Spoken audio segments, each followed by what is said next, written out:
Kudos to the Chelsea side for beating Benfica 4-1. Kudos to them. Honestly, they try, because when things like this happen, competitions like this, you could do and maybe say for place where sometimes adverse weather conditions and everything. I mean, I don't know, FIFA, I don't think they actually looked into it, because I mean, come on now, come on. Already they don't complain. That was the 7th time that the game was being suspended, and it doesn't bode well for the competition at all. It doesn't. So FIFA, I beg, make on a try going forward. If you want this Global World Cup to continue going forward, I beg, try your best, because somehow, if Chelsea now enter the match now, Di Maria scored via the penalty spot, and then entered extra time, and then maybe Benfica, boom, they just score one lock up shot, they don't win match. It will be like, oh, they won. But things like this, when it happens, it can tilt momentum towards another team. It's just normal. It can tilt momentum, and that's why I'm saying kudos to the Chelsea side, because for you now to concede, for you to concede 98th minute, and then you're not going into extra time, you that has actually been leading the game, and then you go into extra time, it's not really easy.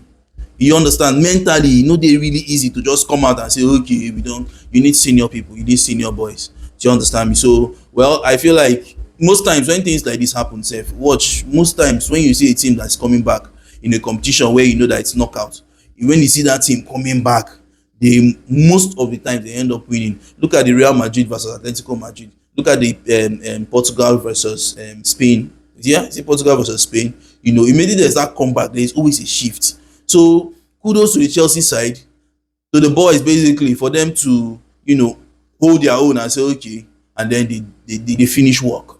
They finished work. Do you understand me? So kudos to the Chelsea side. Of course, so many Nkunku lovers now. Christopher Nkunku finally scoring a goal after a very, very long time. Do you understand me? And that goal just shows I work hard. Baba was trying to, do this, You could say yes, the goalkeeper made a mistake. The Benfica goalkeeper made a mistake. Do you understand me? You could say yes, he did, but coming back, you understand me, trying to, in fact, the goal basically Nkunku scored was in try, honestly speaking. Give it to him. I'm sure most Chelsea fans, and I don't love him dying like this now. I am sure you love him right now. He's the main man for you guys. And then Dewsbury also, on target. Now, for the players who actually started, Reece James, kudos to you, my brother. Well done. I think that was also sharp thinking, because you don't really see as a goalkeeper. I would also fault the goalkeeper because the positioning was really wrong. However, for that man to see that normally he's supposed to cross that ball. Normally it's from a bit difficult. It's from a difficult angle. Do you understand? Normally, But for you to have seen that and said, "Man, try this one," it's all kudos to you, Reece James. Aside that, he really, really did well. Marshaled his defense very well, and he was really, really good. You understand me? Reece James was really good. So offensively, defensively, he was good. Now Enzo Maresca, that Nkunku goal, the way Enzo use rush, you will not understand that. See, this guy takes his competition seriously. Honestly speaking, this guy takes his competition seriously. For him, the way the Baba run like that, I don't know that it was the excitement that okay, it was Nkunku that also scored. See, hey, this boy don't suffer. Do you understand me? However, funny enough, this goal now might keep Nkunku. Who knows? Chelsea fans, let me know. Can this goal keep Nkunku?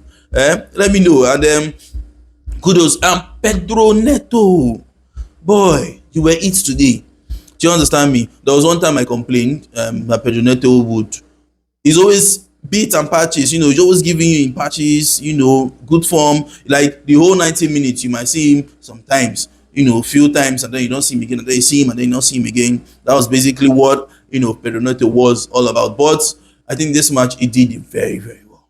He was ready to take on, like, you see him for him body saying, I want to take on people. You get? And I think Enzo Maresca must have told him, so boy, try to take on people more. You get? And it was also good to watch. Of course, Enzo Maresca is making this competition, the competition where he makes all his changes. Put your tactical plan, on the field of play. You see, he's not shy of making any changes. Enzo Maresca, he is not shy at all.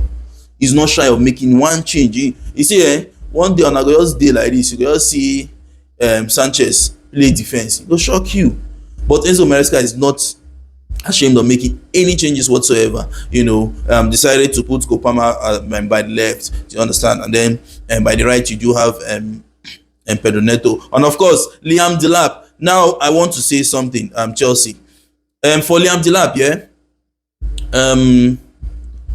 He's a good lad. He's a good lad. But this is why I said there's always a difference between the strikers, and that's a good thing, because for different opponents you could look at the striking profile that will really fit the number 9, that will really fit the opposition, the style of play. Do you understand me? Because I felt like Delap was really isolated most of the times, and then Chelsea resorted to just playing from the sides. We get ball in a very good position, boom, inside, mo see wetin go happen. We get ball from the other, Pedro gets ball from the other side, boom, mo see. Do you understand me? So it was basically from the wings they were trying to create more chances. You understand? And then Delap is not the whole old tall guy kind of person where you say, okay, header supposed to come, make I nod. Do you understand me? So I think Enzo Maresca going forward would also want to work on that ability for him to try, let the boys create chances from even the middle. Do you understand me? Some kind 1-2 wicked passes where go fit just break defense, and then from the middle they do am, they run am. You get, but I just feel like they did too much of trying to create chances from the side. Now another thing about Delap was, as I said, it was isolated, but somebody like Jackson would have wanted to drift into the middle. You get, or would have wanted to drift into the middle to try and orchestrate things, to try and make it just blend within team. You understand? So that's basically the difference. So I beg Enzo Maresca, if you want to going forward, I just feel like he needs to work on the sides.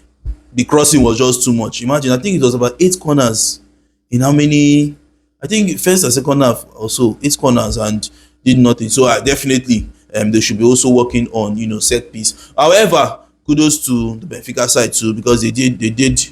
This is a good test for this Chelsea side, and I feel like that's one of the reasons why Enzo was really jumping like that.